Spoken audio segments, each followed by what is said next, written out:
공중의 새를 보라. 심지도 않고 거두지도 않고 창고에 모아 들이지도 아니하되 너희 하늘 아버지께서 기르시나니 너희는 이것들보다 귀하지 아니하냐. 2022년 상반기 어려움 속에서도 저희가 감사의 찬양을 드릴 수 있도록 믿음을 주신 하나님, 오늘도 주님 전에 건강한 모습으로 나와서 맥주감사주일로 지키게 하심을 감사드립니다. 공중의 새를 먹이시고 기르시는 하나님께서 우리도 먹이시고 안보하실 것을 믿사오니 아무것도 염려하지 않고 오직 하나님만 섬기게 하시옵소서. 지난 반년을 지켜주신 하나님께 감사하는 성도들에게 하늘 축복으로 기쁨을 주시고 남은 반년도 함께하여 주시옵소서. 오늘 맥주감사주일 예배로 영광을 받으시길 예수님의 이름으로 기원하옵나이다. 아멘.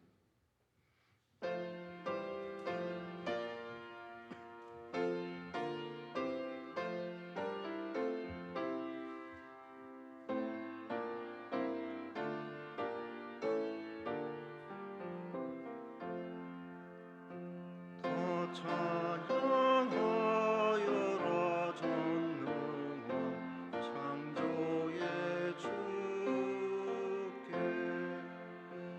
내오나 주 찬양 평강과 구원의 주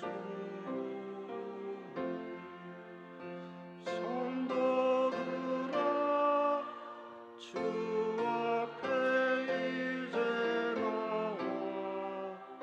즐겁게 찬양하여라.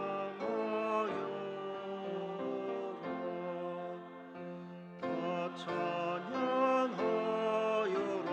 온 몸과 마음을 바쳐 이 세상 만물이 주 앞에 다 나와 찬양. 성도들아 기쁘게 소리 높여 영원히 찬양하여라.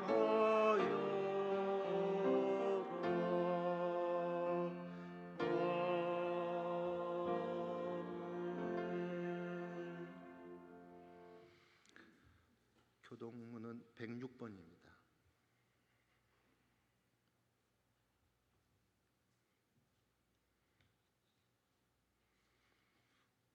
할렐루야. 우리 하나님을 찬양한 일이 선함이여 찬송한 일이 아름답고 마땅하도다.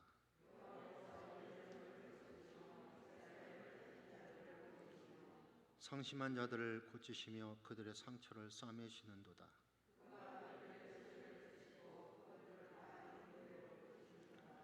우리 주는 위대하시며 능력이 많으시며 그의 지혜가 무궁하시도다.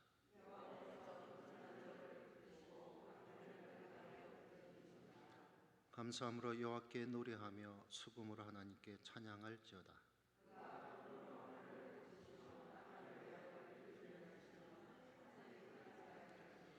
들짐승과 우는 까마귀 새끼에게 먹을 것을 주시는도다.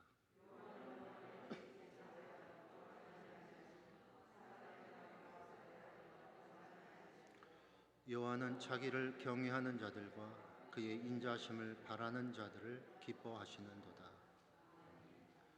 전능하사 천지를 만드신 하나님 아버지를 내가 믿사오며 그의 아들 우리 주 예수 그리스도를 믿사오니 이는 성령으로 잉태하사 동정녀 마리아에게 나시고 본디오 빌라도에게 고난을 받으사 십자가에 못 박혀 죽으시고 장사한 지 사흘 만에 죽은 자 가운데서 다시 일어나시며 하늘에 오르사 전능하신 하나님 편에 앉아 계시다가 저리로서 산자와 죽은 자를 심판하러 오시리라. 성령을 믿사오며 거룩한 공회와 성도가 서로 교통하는 것과 죄를 사하여 주시는 것과 몸이 다시 사는 것과 영원히 사는 것을 믿사옵나이다. 아멘.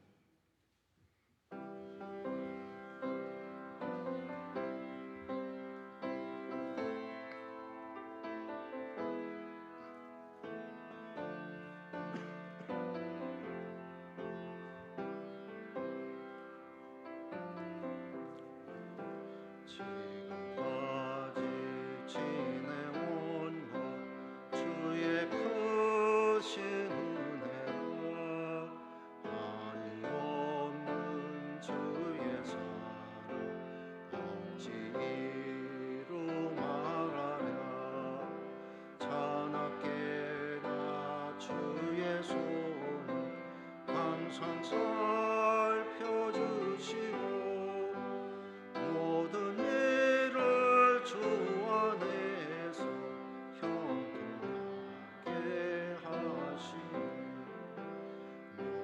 몸도 연약하나 세임받아 살았네 물붓듯이 부으시니 주의 은혜 족하다 사랑 없는 거리에 난 험한 손길에 mer되 주의 손을 굳게 잡고 찬송하여 가리라 주님 다시 배울 날이 날로 날로 다가와 무거운 짐 주께 맡겨 벗을 날도 멀잖니 나를 위해 예비하신 고향 집에 돌아가 아버지의 품 안에서 영원토록 살리라.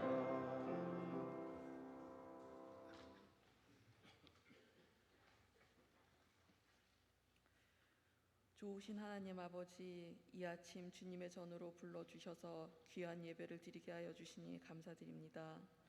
오늘 맥주 감사주일에 어느덧 반년 동안 인도하여 주심을 감사드립니다. 폭염과 장마의 불순한 일기 가운데 날씨의 변화와 함께 자연의 소중함을 더 실감합니다. 우리의 이기심으로 가속되는 기후의 위기를 극복하는데 저희의 작은 노력이나마 동참할 수 있도록 인도하여 주시옵소서. 여전히 지구촌 곳곳에 전쟁과 분쟁이 있습니다. 전쟁의 고통 중에 있는 나라와 힘없는 백성들을 긍휼히 여겨주시고 속히 평화로 인도하옵소서. 세상에서 생활할 때 내가 하고픈 것 먼저 하고 해야 할 것을 먼저 하고 주님의 일을 뒤로 미뤄짐을 고백합니다. 주님, 우리를 긍휼히 여기사 우리가 주님의 사랑을 깨닫고 회개하는 자리에 서고 주님의 말씀과 믿음을 회복하여서 주님의 자녀의 삶으로 살게 인도하옵소서. 청년들의 수련회에 함께하여 주셔서 은혜 주심을 감사합니다. 주님의 이름으로 모이는 그들을 축복하시고 그 앞날까지도 하나님이 인도하시고 동행하심을 깨닫게 하여 주옵소서. 교육부서의 여름성경학교를 시작합니다.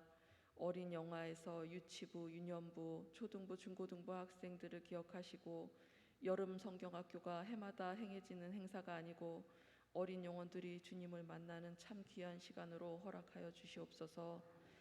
그들을 위해서 수고하고 애쓰는 부모와 교회 학교에서 수고하는 교사들을 기억하여 주시고 강건함과 은혜의 시간으로 인도하여 주옵소서. 연로하신 성도님들을 기억하셔서 건강을 붙잡아 주시고 육신의 질고로 인하여 신앙생활에 방해받지 않도록 그 형편을 인도하옵소서. 이 시간에 특별히 병상에 있는 한우들과 가족을 주님 위로하여 주시고 치유의 손길과 은총을 내려 주시옵소서. 주님의 보혈로 세워주신 보강동 교회의 말씀의 믿음의 선배들의 기도와 헌신이 지금 우리에게도 잘 감당될 수 있도록 주님 인도하여 주시옵소서. 우리 교회와 교회의 사정과 형편을 잘 아시는 주님, 주님 앞에 힘써 일할 선한 일꾼의 선출을 위한 기도회와 투표에도 관여하여 주셔서 주님의 뜻을 이루는 보강동 교회가 되게 하옵소서. 김성철 목사님의 영육간의 강건함을 허락하시고 모든 교역자와 성도들도 함께 기쁨과 감사함으로 주님을 섬기는 교회로 인도하옵소서. 오늘 말씀을 통하여 생명의 말씀으로 우리의 심령을 깨치게 하시고 은혜 내려 주시옵소서. 주님을 찬양하는 호산나 상거대의 찬양을 받으시고 축복하여 주시옵소서. 또 이른 시간에 성전에 나와 예배를 돕는 손길을 기억하시고 은혜 베풀어 주시옵소서. 예배의 시종을 의탁하오며 예수님 이름으로 기도드립니다. 아멘.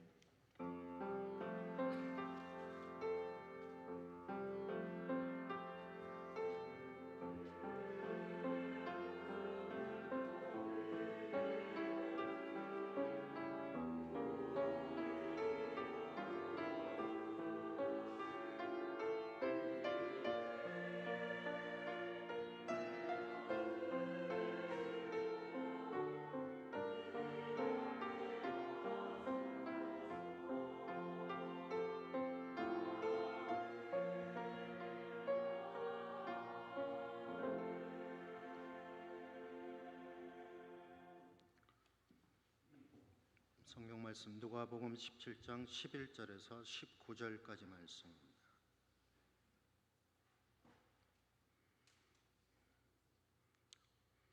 누가복음 17장 11절에서 19절까지 말씀, 18절까지는 교독하고 19절은 함께 봉독합니다. 11절 말씀 봉독해 드립니다. 예수께서 예루살렘으로 가실 때 사마리아와 갈릴리 사이로 지나가시다가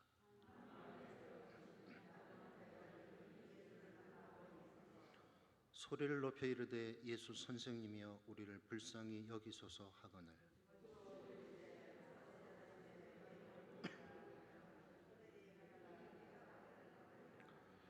그 중에 한 사람이 자기가 나은 것을 보고 큰 소리로 하나님께 영광을 돌리며 돌아와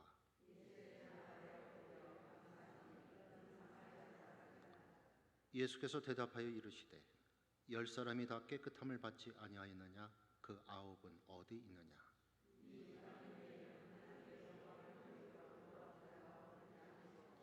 그에게 이르시되 일어나 가라 내 믿음이 너를 구원하였느니라 하시더라.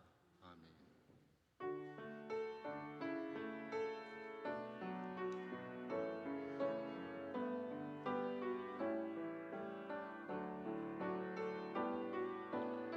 내게 있는 향유가 주께 가져와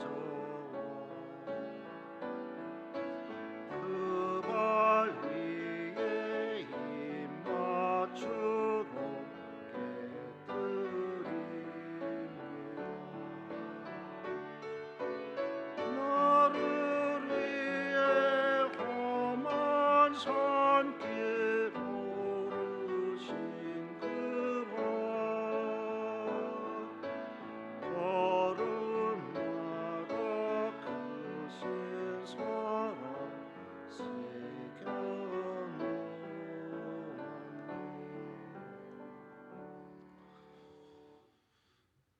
오늘도 죄인을 하늘에서 내려주시는 평안의 은혜 가운데 살게 하시는 하나님, 맥주감사주일에 우리 자신을 드리게 하심을 감사드립니다. 하나님께서 우리에게 모든 은혜를 능히 넘치게 주셨으니 기쁜 마음으로 예물을 드립니다. 무엇보다 우리가 하나님께 감사하는 마음을 모아 드림으로 착한 일을 넘치게 하도록 인도하여 주시옵소서. 우리가 힘을 다하여 하나님께 예물을 봉헌함으로 은혜가 넘쳐서 아벨의 제물처럼 받아 주시옵소서. 감사한 마음으로 정성 다해 예물을 봉헌하면 우리 자신과 자손들에게 하나님의 신령한 복과 땅의 기름진 복을 받을 수 있다고 믿게 하시옵소서. 우리가 정성을 다하여 예물을 봉헌함으로 평안한 복을 받게 하시고 온 가족이 행복을 누리게 하시옵소서. 맥주감사주일 감사 예물을 봉헌하는 성도들이 올해 마지막까지 형통하게 하시고 이 시간 여러 제목 감사 예물로 봉헌하는 성도들에게 항상 기쁜 일이 있게 하시옵소서. 바쳐진 예물이 오병이어를 축사하셨던 것처럼 주님께서 축복해 주셔서 귀하게 사용되기를 소원합니다. 이 작은 정성이 주님께는 영광이요 교회에는 유익이요 드리는 모든 성도들에게는 한없는 기쁨의 원천이 되게 하여 주옵소서. 예수님의 이름으로 기도드립니다.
아멘. 예수님께서 사마리아와 갈릴리 사이를 지나 가실 때 한 마을에서 10명의 나병 환자들이 도움을 요청했습니다. 예수 선생님이여 우리를 불쌍히 여기소서. 예수님께서는 그들의 부르짖음에 즉시 응답하셔서 가서 제사장들에게 너희 몸을 보이라고 말씀하셨습니다. 제사장에게 가라. 이 의미는 치유를 의미합니다.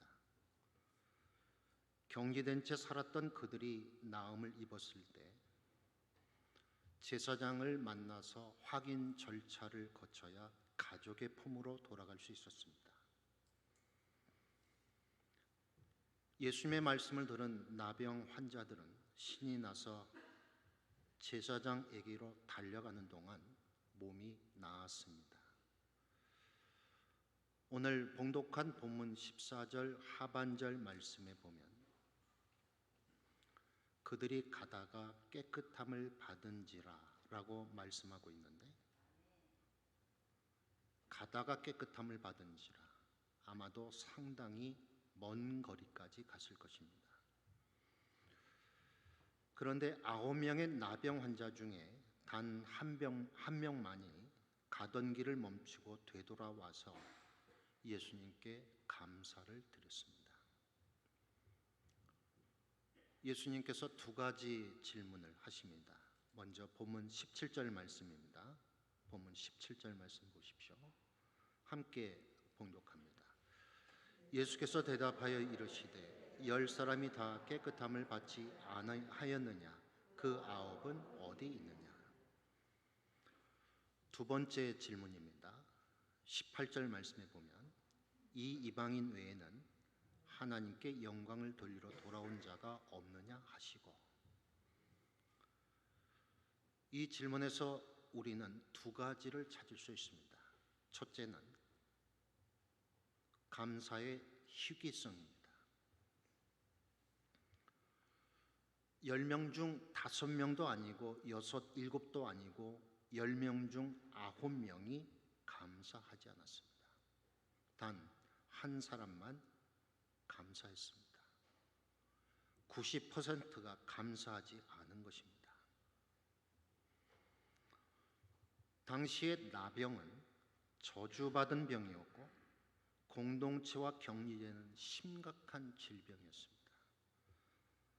불치병이고 사망 선고와 같은 끔찍한 병입니다. 독감이나 피부병 정도가 나은 것이 아니고 죽었다가 살아난 것입니다. 상식적으로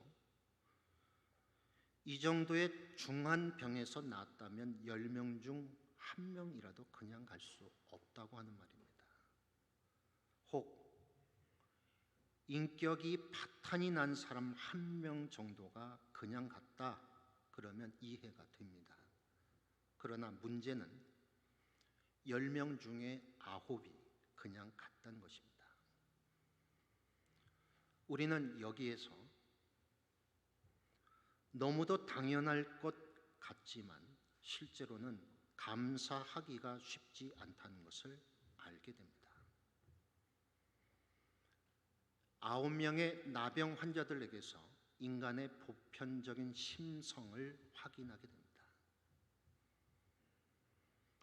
디모데후서 3장 2절 말씀을 보면 말세에 고통하는 때의 증상들을 열거하는데 감사하지 않는 것이 들어있습니다. 말세의 특징 중 하나, 감사를 하지 않는 것입니다. 로마서 1장 21절에 죄인의 특성을 지적하는데 감사하지 않는 것이 언급됩니다. 감사하지 않는 것은 죄인의 특성이고 인간의 본성입니다. 죄인의 심성은 감사보다는 원망과 불평이 더 많습니다. 사람들은 모든 것을 당연하게 여기는 경향이 있습니다. 아무리 대단한 것이라고 할지라도 시간이 지나면 시큰둥해집니다. 간절히 기도할 때와 응답을 받고 난 다음에 태도가 달라집니다. 죄인의 심성 안에는 축복들을 내가 받을 만해서 받은 것이라고 무슨 이유를 대서라도 합리화하려고 합니다. 축복과 은혜의 근거는 나에게서 찾아내려고 하지만 좋지 않은 일은 하나님 탓으로 돌리고 싶어 합니다. 인간의 본성 안에서 감사가 쉽지 않다는 것을 통해서 우리에게 주는 도전은 무엇입니까? 감사는 우리가 의도적으로 애쓰고 노력하지 않으면 놓칠 수밖에 없다는 것입니다. 이것이 인간의 연약함입니다. 감사하지 못하는 또 다른 요인 중 하나, 망각증입니다. 우리는 받은 은혜에 대한 기억력이 너무도 짧습니다. 내가 베푼 일에 대해서는 길고도 질긴 기억력을 가지는 반면에 내가 받은 은혜에 대한 기억력은 현저히 떨어집니다. 돌아서는 순간 잊어버립니다. 이것은 이스라엘 백성의 고질병 중에 하나였습니다. 그들은 홍해를 가르는 기적을 체험한 후 3일 만에 하나님의 은혜를 잊고 원망을 쏟아냅니다. 40년 동안 매일 광야에서 만나와 메추라기로 하나님이 먹여 살리셨지만 나중에는 만나밖에 없느냐고 불평을 합니다. 하나님께서 사랑한다 말씀하실 때 그들은 언제 우리를 사랑했느냐고 따집니다. 이스라엘 백성들의 반역은 은혜 받는 것이 적었기 때문입니까? 아닙니다. 받은 은혜에 대한 지독한 망각 증세입니다. 이것이 이스라엘의 불행이었습니다. 그래서 성경은 자주자주 이렇게 명령합니다. 잊지 말아라. 절대로 잊지 말아라. 영성 생활에서 중요한 것은 받은 은혜를 잊지 않는 것입니다.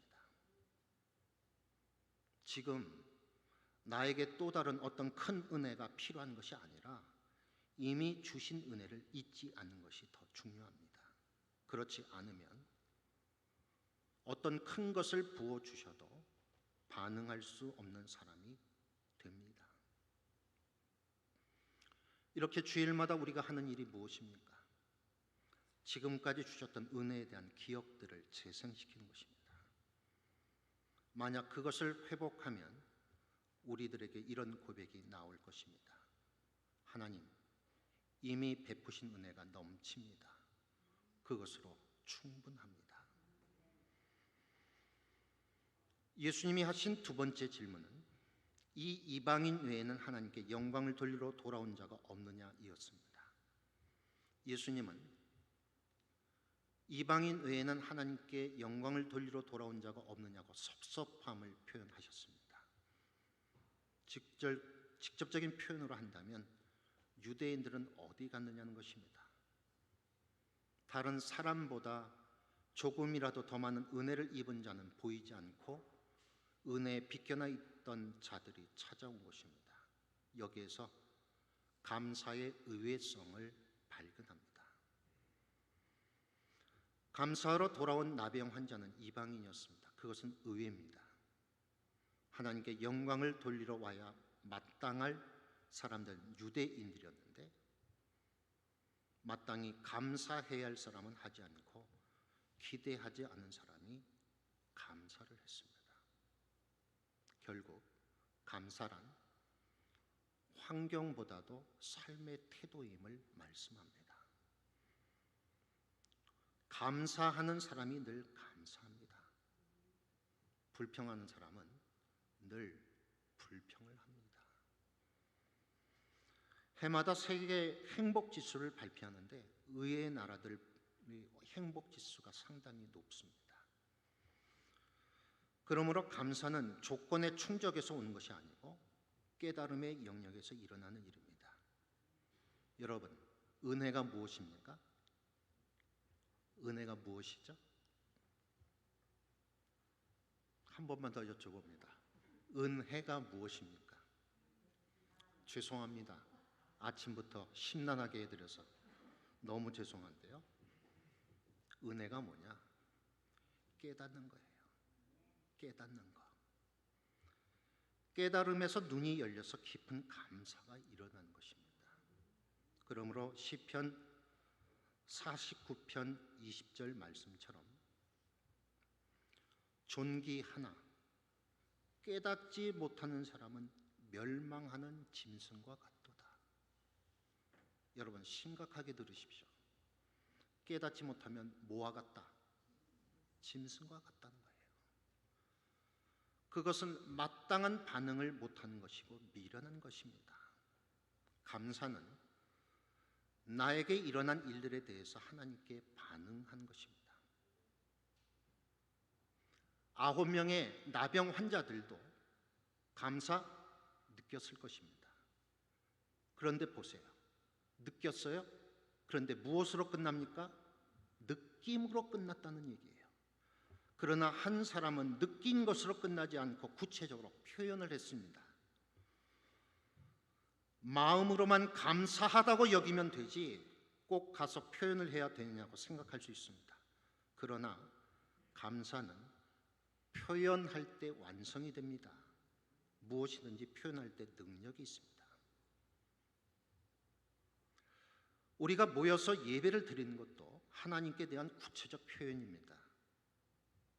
꼭 교회에 나와서 예배를 드려야 하나? 주차도 힘들고 교통도 힘드는데 집에서 인터넷으로 예배 드리면 안 되나 하고 말할 수 있지만 아닙니다. 이렇게 나와서 예배를 드려야 합니다. 이렇게 나오는 것이 하나님 앞에 내가 표현을 드리는 거예요.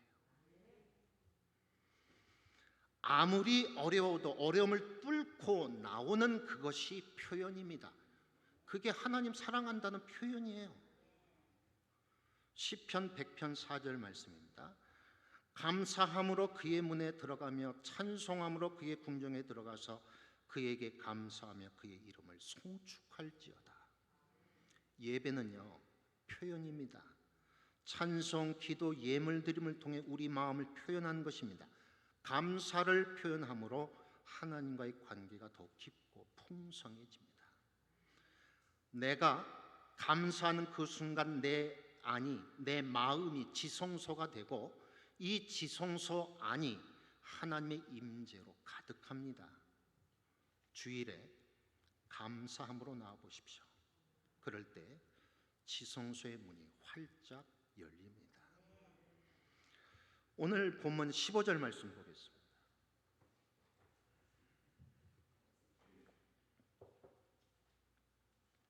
15절 말씀 같이 봉독합니다. 그 중에 한 사람이 자기가 나온 것을 보고 큰 소리로 하나님께 영광을 돌리며 돌아와. 감사는 자신에게 일어난 일에 대해서 구체적으로 하나님께 반응하는 것인데 이것 굉장히 중요한 것입니다. 9명의 나병 환자들이 감사하지 않았다라고 하는 것이 문제가 아니라 자신들에게 일어난 엄청난 일에 대해 영적으로 전혀 반응하지 않았다는 것에 주목해 보아야 합니다. 이건 그냥 지나칠 수 없는 일입니다. 영적 무감각 상태는 생각보다 심각한 것입니다. 이것은 육체적인 나병보다 훨씬 더 무서운 것입니다. 영적인 무감각 상태는 영적으로 중증 상태로 영적인 어떤 것도 작동되지 않는 상태입니다. 우리는 나에게 일어난 일들에 대해서 그것이 어떤 것이든 영적으로 반응할 수 있어야 합니다. 건강한 성도일수록 민감하게 반응을 합니다. 참된 예배자란 영적인 민감함을 가지고 하나님 앞으로 나아가는 사람입니다.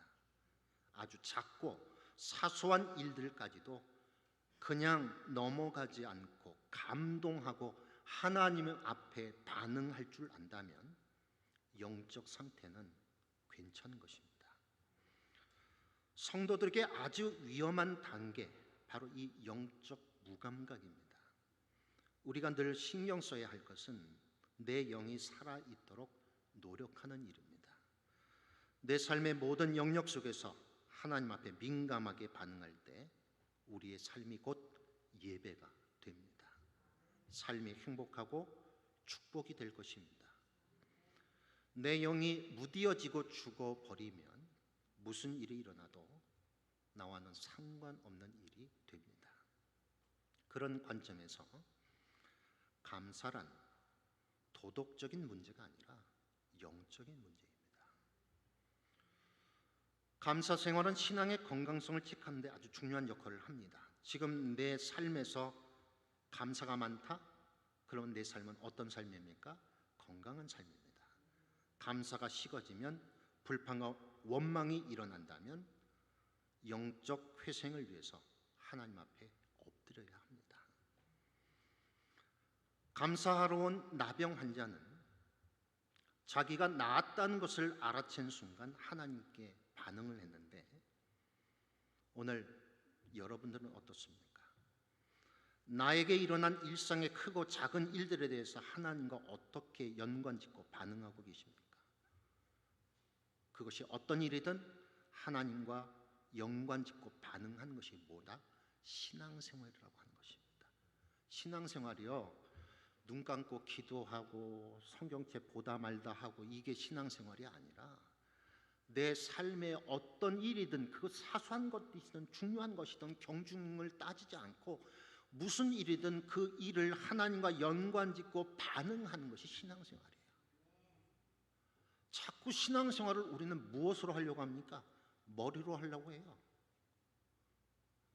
성경 구절 몇 개 외웠다고 굉장히 좋아하고, 외웠으면 어떻게 해야 되는데 그게 삶으로 나타나야 되는 거 아닙니까?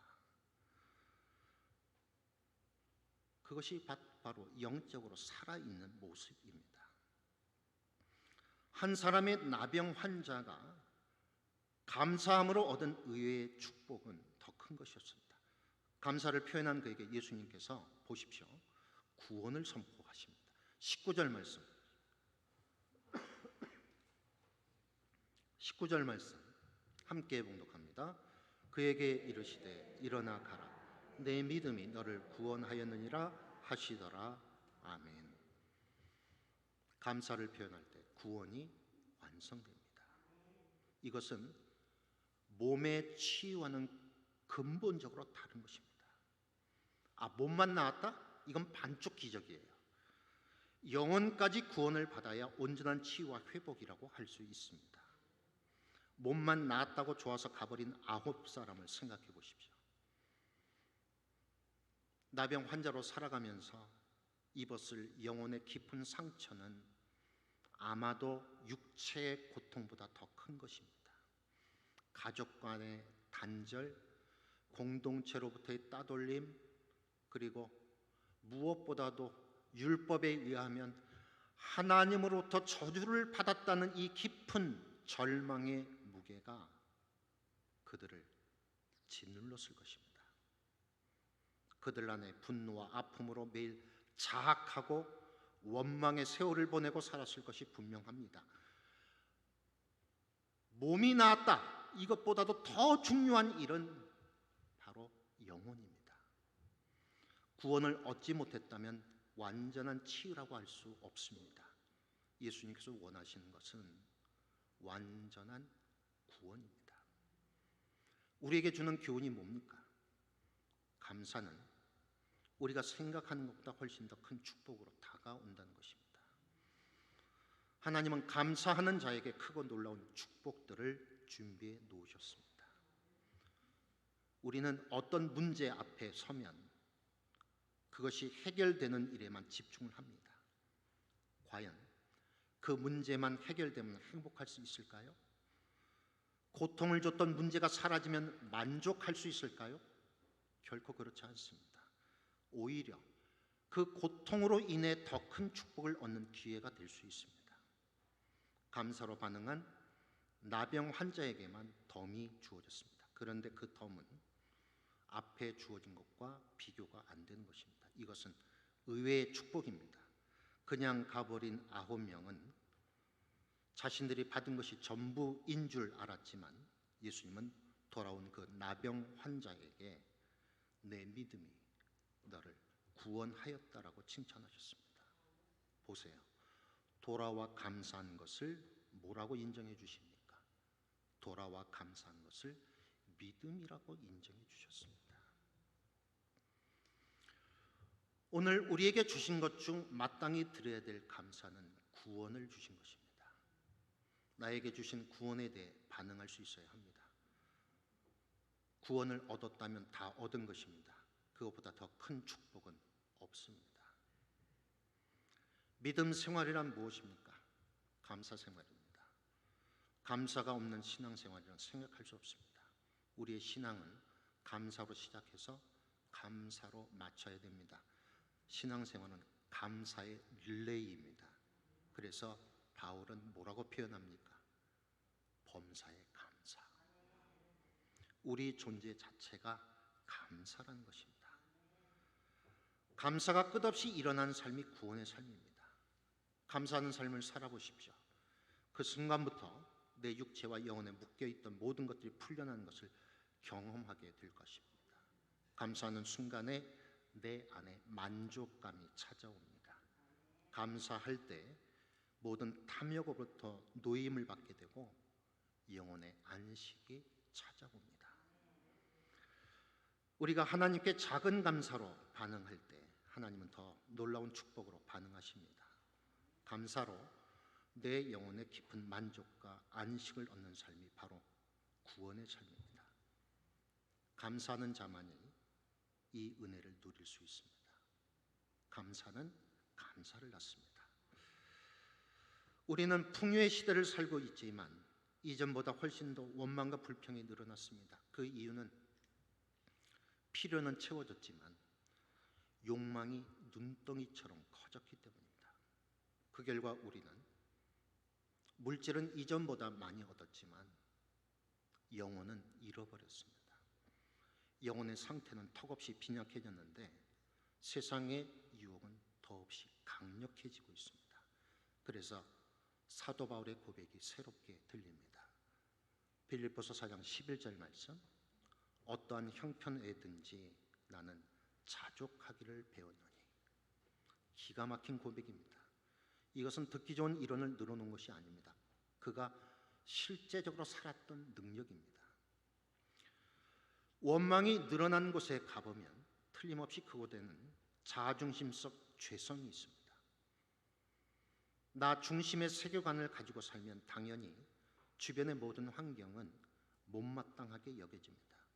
그러나 나를 내려놓고 섬기려는 태도를 가지면 놀라운 은혜가 임합니다. 우리는 나도 모르는 사이에 뭔가를 더 가지려고 하는 강박증에 시달리고 있습니다. 우리 시대는 좀 단순하게 사는 법을 익힐 필요가 있습니다. 우리는 적게 가져서가 아니라 너무 많은 것을 가지고 있기 때문에 감사가 없어진 것입니다. 오늘 맥주감사주일로 예배를 드립니다만 이 맥주감사주일이 그저 감사를 하나의 선택사항 정도로만 여기고 지나서는 안 됩니다. 감사는 영적 삶의 핵심입니다. 구원받은 자 삶의 중심부에 항상 감사가 있어야 합니다. 감사를 붙들어야 신앙이 살아나고 감사를 놓치면 모든 것을 잃게 됩니다. 여러분 아십니까? 감사가 식어지면요, 그 자리에 뭐가 밀고 들어오는지 아세요? 감사가 식어지면 그 자리에 원망과 불평이 밀고 들어오게 되어 있습니다. 지난 반년을 돌아보며 작은 것에서부터 하나님께 감사해 보십시오. 우리 삶 가운데 감사하지 않은 것이 하나라도 있을까요? 모든 것이 감사한 일들입니다. 한 명의 나병 환자만 완전한 치유를 경험했습니다. 감사하는 사람에게만 주어진 축복은 완전한 치유와 회복입니다. 감사의 마음으로 달려오는 그 순간에 이미 그에게 구원의 역사가 일어났습니다. 감사하는 사람에게 은혜가 임하고 만족감이 넘치고 감사하는 자들만이 행복할 수 있습니다. 무엇이 천국입니까? 감사하는 자의 마음이 천국입니다. 늘 감사하는 사람보다 신앙생활을 더 잘하는 사람은 없습니다. 은혜는 다른 것이 아닙니다. 감사를 잃어버리지 않는 삶입니다. 감사하는 사람을 이길 수 있는 것은 없습니다. 한 해의 반년을 보내고 후반기 반년을 새롭게 결단한 이때 지난 시간들을 돌아보며 여러분 안에 영적 감각이 깨어나시길 바랍니다. 깨달음의 은혜가 임하길 바랍니다. 삶에 주어지는 모든 일에 무덤덤하게 대하지 않고 반응하세요. 하나님께 반응하시고 하나님과 연관 지으십시오. 하나님 앞에 감성이 살아나고 감당하고 감탄하고 표현하시기 바랍니다. 작은 것에도 하나님 앞에 감사하십시오. 날마다 하나님 앞에서 아이처럼 가슴 뛰며 작은 것 하나에도 감사로 반응한다면 하나님께서 더 크고 놀라운 것, 상상할 수 없는 놀라운 복을 우리에게 주실 줄 믿습니다. 기도합니다. 자비로우신 하나님, 지난 반년을 지켜주시고 인도하셔서 맥주감사주일 예배로 영광 돌리게 하심을 감사드립니다. 하나님, 저희 모두 하나님 앞에서 예민한 영적 감각을 회복하여 늘 감사가 넘치는 복된 삶이 되게 하옵소서. 감사의 근원은 믿음이요, 감사는 믿음의 표현임을 깨닫게 하옵소서. 어려운 환경 속에서도 여기까지도 오신 에벤에셀의 하나님을 기억하게 하시고 온전한 감사를 드리는 가운데 이전보다 더 풍성한 감사의 열매를 거두게 하옵소서. 예수님의 이름으로 기도드립니다. 아멘.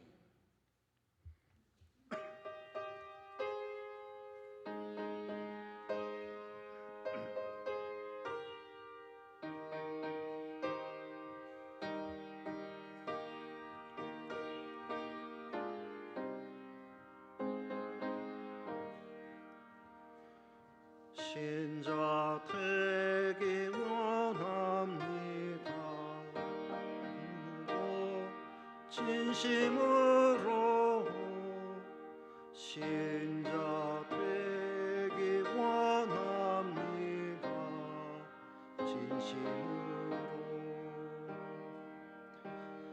진심으로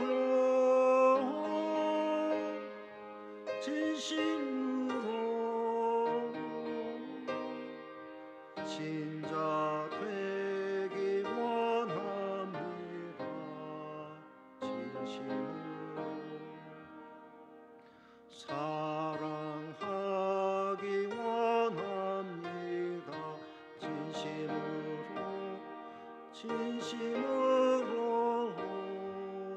사랑하기 원합니다. 진심으로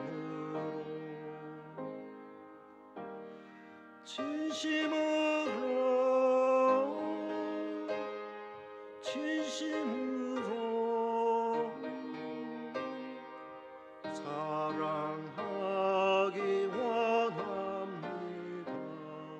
진심으로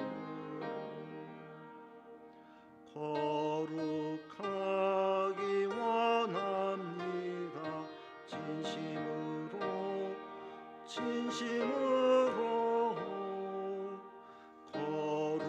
거룩하기 원합니다. 진심으로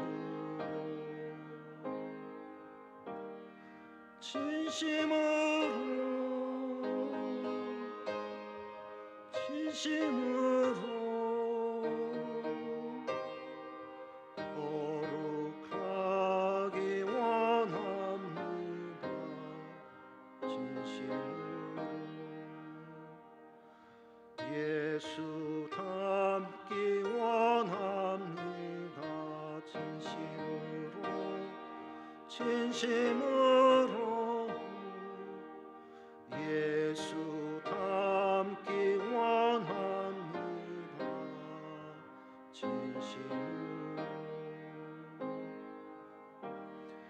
진심으로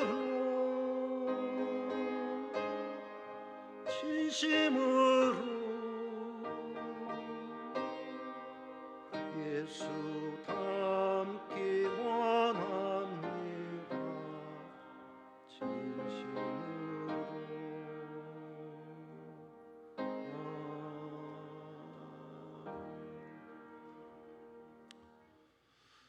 한 주간 말씀 붙드시고 감사함으로 승리하십시오.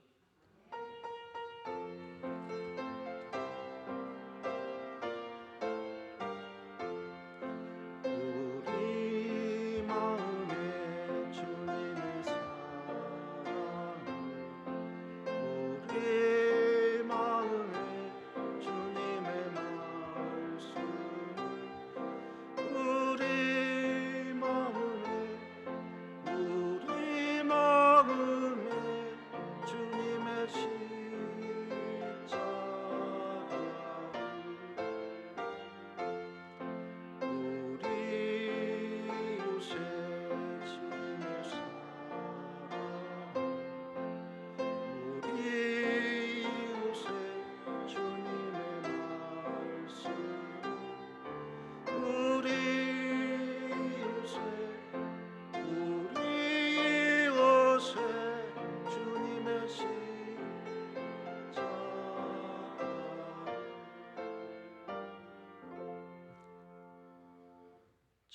사랑으로 율법을 만족시키시고 완성하신 우리 구주 예수 그리스도의 은혜와 주의 이름으로 나오는 자들에게 복 주시고 호위하여 주시는 하나님 아버지의 사랑하심과 큰 능력을 주사 선한 싸움에서 승리를 주시는 성령님의 인도 교통하심이 맥주 감사주의를 지키는 하나님의 백성들과 그 가정과 기업 위에 이제로부터 영원토록 함께 계시기를 축원하옵나이다.